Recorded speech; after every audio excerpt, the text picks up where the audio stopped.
La mayoría de las personas pueden padecer hipertensión arterial, pero a lo mejor no se dan cuenta porque son asintomáticos. Para conocer más, vamos a ver esta información.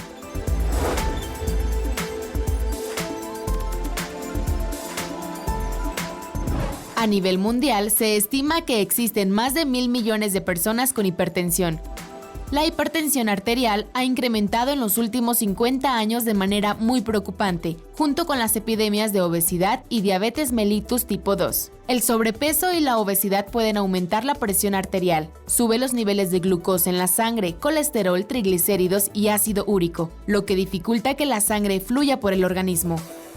México registra la prevalencia más alta de hipertensión arterial en todo el mundo, de acuerdo a la Encuesta Nacional de Salud y Nutrición 2012. 1 de cada 3 mexicanos mayores de edad padece hipertensión arterial, enfermedad crónica degenerativa cardiovascular que registra 7 millones de casos y provoca más de 50,000 muertes al año.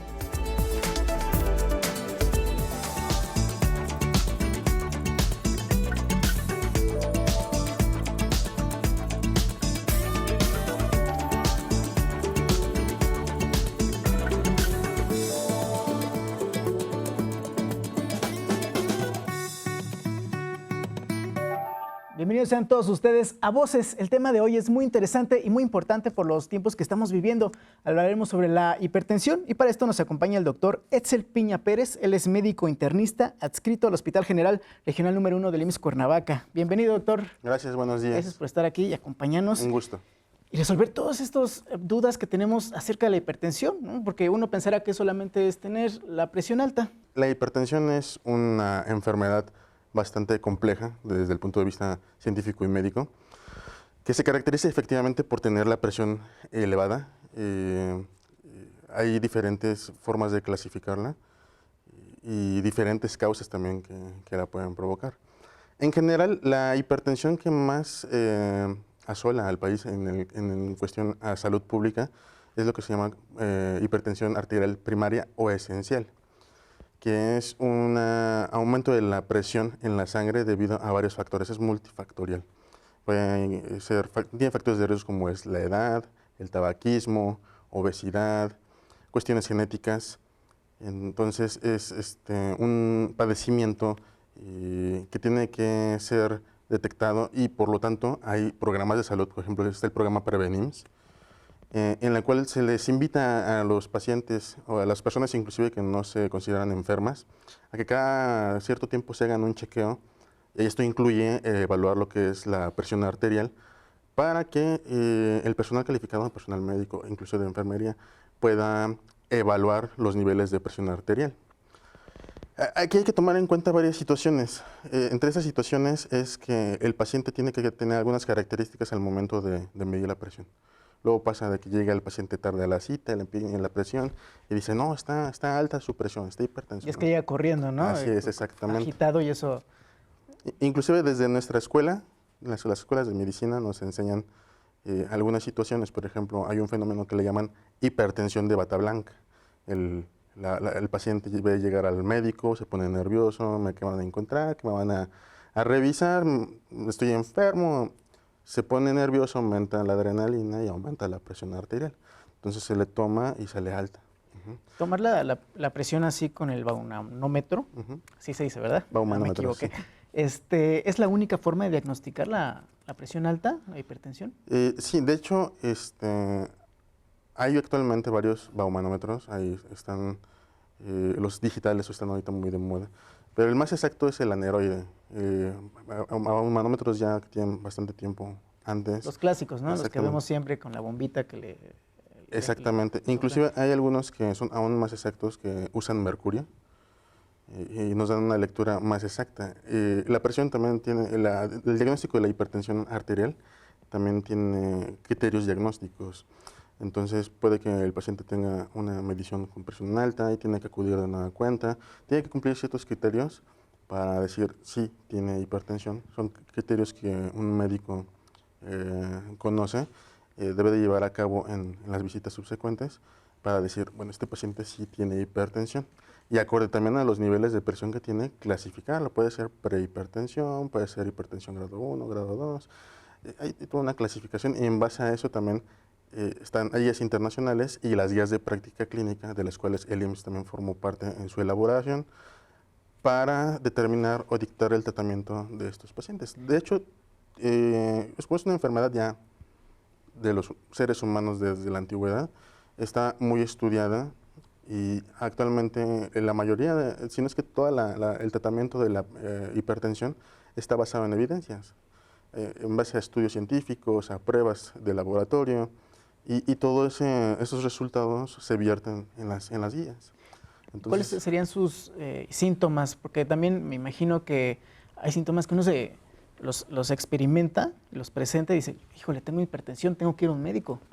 Sí, bueno, antes de contestar esa pregunta, también es importante conocer algo que nos decían nuestros maestros antes en las escuelas de medicina y supongo que lo siguen diciendo actualmente.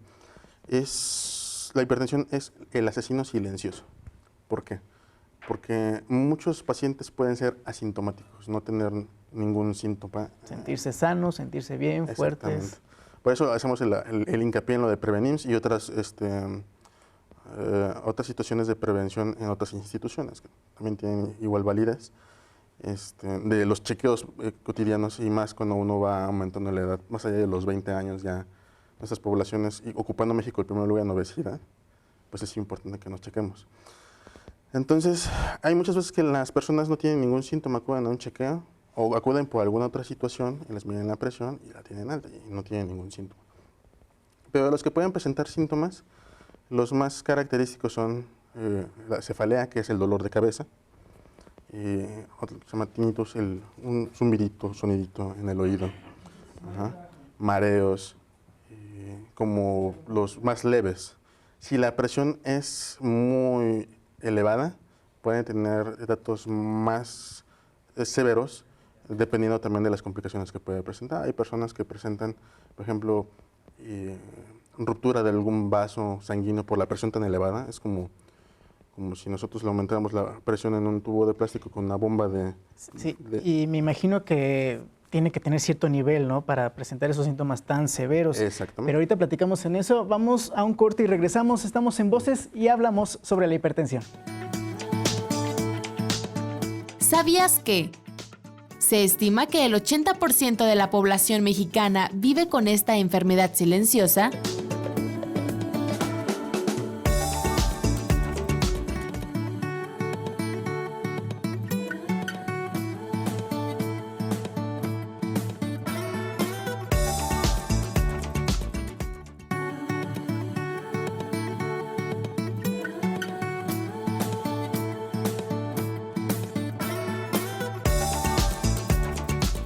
Estamos de regreso en Voces, Masculinidades. El tema de hoy, la hipertensión. Nos acompaña el doctor Etzel Piña Pérez, médico internista, adscrito al Hospital General Regional número 1 del IMSS Cuernavaca. Y estamos platicando acerca de estos síntomas tan severos que a veces hasta asustan a uno mismo, ¿no? Sí, inclusive pueden poner en riesgo la vida. Le comentaba, si la presión arterial está tan elevada que puede causar la ruptura de algún vaso sanguíneo, usualmente esto suele darse en el cerebro. El paciente puede presentar una hemorragia cerebral, crisis convulsivas, dolor de cabeza severo, inclusive pérdida de la movilidad de alguna parte del cuerpo. ¿Una parálisis parcial? O completa de la mitad del cuerpo, dependiendo de dónde esté también la hemorragia, y si es masiva, inclusive la muerte. Aunque no se rompa un vaso, también las implicaciones cerebrales pueden causar crisis convulsivas. Hay un síndrome que se llama síndrome PRES, en el cual se hincha el cerebro, el paciente pierde la vista, presenta crisis convulsivas. Entonces, todo eso lleva al paciente a la sala de urgencia, claro está.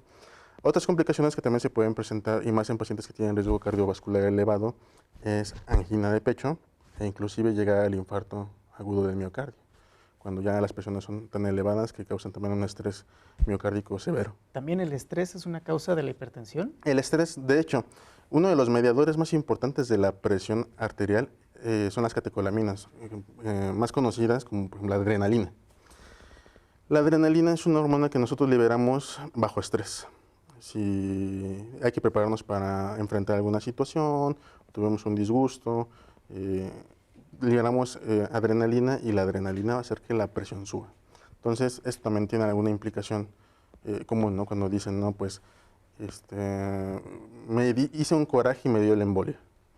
¿Por qué? Porque el paciente, pues, era hipertenso, por ejemplo, y hizo una crisis hipertensiva porque tuvo un disgusto. Ahí es cuando uno se da cuenta que es hipertenso. Exactamente. Ya la tenía, pero se da cuenta cuando le vienen los siente mal. síntomas con el coraje. Como dicen, ¿no? Exactamente. Y uno pensando que es un mito, doctor. Es hasta cierto punto, porque ellos los pacientes y las personas lo descubren en el momento, dado el estímulo que tuvieran, aunque ya tuvieran previamente la enfermedad. Pasa lo mismo con la diabetes. La diabetes, pues el paciente estaba asintomático con la glucosa elevada, las catecolaminas, la adrenalina también eleva el azúcar. Entonces, se eleva el azúcar, el paciente también tiene síntomas y le descubren también que tiene diabetes. Por eso tanto lo que comentan de tuve un coraje y me dio diabetes. Así como la diabetes, que son más o menos similares, los corajes, por ejemplo, lo que estamos hablando ahorita, también está el mito de tanto como la diabetes como la hipertensión son hereditarias, ¿es verdad? ¿O alguno nada más es propenso? Es verdad en mayor o menor medida. ¿A qué me quiero referir? Hay personas que tienen familiares hipertensos y tienen mucho más factor de riesgo para presentar hipertensión. No quiere decir que vayan a ser hipertensos, pero tienen mayor riesgo que una persona que no tiene familiares o antecedentes en la familia de pacientes con hipertensión, porque como le comentaba en un inicio, es de causas multifactoriales, tanto ambientales como genéticas inclusive. Y sí, la diabetes también tiene un gran factor genético. Hay una tribu indígena amerindia que son los indios Pima, que tienen una alteración genética que casi todos tienen diabetes. Entonces, hay de todo. Todos los pacientes pueden tener diversos factores de riesgo en cuanto a la hipertensión primaria. Porque todo lo que hemos estado hablando es hipertensión primaria. Sí, claro. Doctor, otro de las causas de la hipertensión muy famosas es el sedentarismo, ¿no? No hacer ejercicio, estar todo el día sentado, sin actividad. ¿Realmente lo provoca? Sí, es uno de los factores de riesgo. Está determinado de manera estadística en varios estudios. Es un factor de riesgo bastante importante. De hecho, también hay estudios que han demostrado que cuando el paciente comienza a hacer actividad física, a bajar de peso, comienza a bajar y a controlar mejor sus presiones. Y esto también aunado a una buena alimentación. O sea, hay que tener una buena alimentación. ¿Qué alimentos, por ejemplo, no recomienda para poder salvarse de esta enfermedad? Es con moderación los alimentos que tienen una cantidad de sodio. La sal. La sal. Hay algunos que podríamos pensar que no tienen sodio, pero sí lo tienen. Por ejemplo, la cebolla. ¿A poco sí la cebolla? En algunas cantidades, pero tienen sodio. Entonces, de hecho, es importante también en esos pacientes, al evaluar los casos, manejarlo en conjunto con un nutriólogo. ¿Y qué relación tiene entonces la sal con la hipertensión? El sodio es un elemento que está presente en la sangre y tiene un potencial osmótico. ¿Qué quiere decir esto? Que permite el paso del líquido que nosotros bebemos y del intersticio, o sea, de las cavidades corporales, hacia los vasos. Entonces, aumenta el volumen del líquido en las arterias y eso también es un factor de riesgo para aumentar la presión. Doctor, ¿esta enfermedad, la hipertensión, respeta género? ¿Le da igual a mujeres, a hombres? Le da igual a mujeres, a hombres. Sí, no hay una prevalencia clara. Es muy generalizada. Y hablando de la edad, ¿solamente a las personas de la tercera edad o le puede dar hasta niños? Hay casos de niños, pero ahí nos tenemos que meter a otra situación que es la hipertensión secundaria. La hipertensión secundaria son un grupo de padecimientos que vienen por otras causas que provocan hipertensión. ¿Cómo decirlo? Alteraciones de los riñones, alteraciones endocrinas, o sea, de las glándulas, que pueden producir desde edades tempranas diversos grados de hipertensión. Por ejemplo, hay malformaciones cardiovasculares, como la coartación de la aorta, que es una estrechez de la aorta, que le da a pacientes muy jóvenes datos de hipertensión, por ejemplo, en uno o dos brazos. Cuando una de las arterias del riñón está muy estrecha, el riñón siente que no le llega suficiente sangre y el riñón es de los principales productores de una sustancia para regular la presión que se llama renina. Entonces, siente que no le llega sangre, aumenta la renina y entonces el paciente está hipertenso de manera constante por una alteración vascular. Otro tipo de alteraciones a nivel de las glándulas suprarrenales, si hay un aumento del cortisol, que es lo que lleva también a aumento de la presión, el paciente pues va a presentar hipertensión. Inclusive hay tumores que pueden producir sustancias como la adrenalina, dopamina, noradrenalina, que causan eventos de hipertensión. Sin duda es una enfermedad de mucho cuidado. Ahorita seguimos platicando, vamos a un corte y ahorita regresamos en Voces con el tema la hipertensión.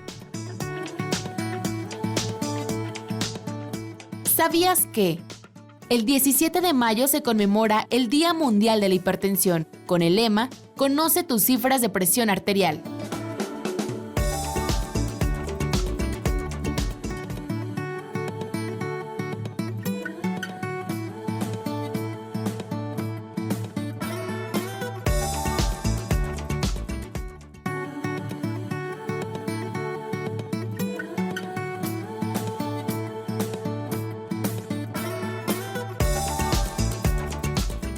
Continuamos en Voces, el tema la hipertensión, y para esto nos acompaña el doctor Etzel Piña Pérez, médico internista adscrito al Hospital General Regional número 1 del IMSS Cuernavaca. Mucho gusto. Y estábamos platicando acerca de todos esta sintomatología de la hipertensión, y hay veces que uno no siente nada, y es asintomático, se siente sano, fuerte, como es el caso de muchas personas ahora con esto del coronavirus, la pandemia que estamos viviendo, que se sienten fuertes, se sienten sanos, pero aún así, por ser hipertensos, los mandaron a su casa. ¿Pero por qué, doctor? Así es. Bueno, primero señalar que el coronavirus, la infección por coronavirus es una enfermedad nueva y muchos de los datos que se han estado recabando han sido sobre la marcha. De estos datos que se recabaron de manera inicial desde su epicentro, que fue en Wuhan, y ya después de ahí a todo el mundo, se comenzaron a dar cuenta mediante los controles estadísticos que los pacientes que más riesgo tenían de presentar infección severa y por lo tanto complicaciones inclusive mortales, eran los pacientes hipertensos. Digo, aparte de otros, la obesidad, diabetes y otras enfermedades. Esto está dado y la teoría más fuerte es que el coronavirus, de hecho, para poderse reproducir necesita una célula humana. Para poder adherirse a la célula humana, el virus utiliza un receptor que es el receptor de angiotensina, que es el receptor de la angiotensina, es una de las enzimas, una proteína que regula la presión también. Hay un eje que se llama eje renina-angiotensina-aldosterona, que es lo que regula la presión en el ser humano, y necesita esos receptores para tener efecto. Entonces, un paciente que está hipertenso, en teoría, tiene mayor cantidad de estos receptores y es más susceptible a una infección o a una infección severa. Es más fácil que se contagie, que se pegue el virus. El virus, y que sea más severa la infección, que tenga más posibilidades de mayor replicación y mayor daño en los tejidos. Doctor, entonces, ¿cómo podremos prevenir esta enfermedad? Con la hipertensión, la enfermedad principalmente es disminuir los factores de riesgo. Hay factores de riesgo que se pueden modificar y otros que no. Por ejemplo, la edad es el principal factor de riesgo que no se puede eliminar. Pero en los que sí se pueden modificar está la alimentación, hacer ejercicio, tener un peso saludable, bueno, ya habíamos comentado sobre el tabaquismo, no fumar. En sí, por ejemplo, la Asociación Americana del Corazón recomienda hacer ejercicio 30 minutos al día, mínimo 5 días, para mantener una adecuada salud cardiovascular. Una buena caminata será suficiente. 30 minutos 5 veces a la semana. Y se puede más, y conforme se vaya adaptando el cuerpo a hacer mayor ejercicio, lo óptimo, lo que se alcance a hacer. Doctor, ¿esta enfermedad de la hipertensión se puede curar o solamente se controla? Hay algunas situaciones de hipertensión secundaria cuando es causada por otra situación, por ejemplo, si es un tumor que es el feocromocitoma, que se puede extirpar, se curaría. Si se puede arreglar alguna alteración vascular o la situación causante, esos pacientes sí se pueden curar. Cuando es hipertensión primaria o hipertensión esencial, se controla, no se cura. Se tiene que acudir con un médico capacitado, el cual y acorde a las guías internacionales, inicia el tratamiento con fármacos para mantener la presión en una meta saludable para evitar complicaciones crónicas. Se da un medicamento, se evalúa si funciona, si no funciona se aumenta la dosis, se puede agregar un segundo medicamento, un tercer medicamento, hasta lograr la meta, mantener el control y el que el paciente lleve una vida relativamente normal, digo, porque a nadie de nosotros nos gusta estar tomando medicamentos de manera diaria. Pero es importante porque a la larga la hipertensión crónica va a afectar los vasos, va a aumentar el riesgo para infarto cerebral, hemorragia cerebral, infarto del miocardio. Y otro de los problemas que azota mucho a la población mexicana y es causante de una gran parte del gasto en salud, que es la insuficiencia renal. La presión elevada durante mucho tiempo de manera sostenida va a dañar los vasos del riñón, se van, por hacer una analogía, como que se seca, se comienzan a empequeñecer, pierden su función, llega la insuficiencia renal y entonces el paciente llega con necesidad de diálisis o hemodiálisis.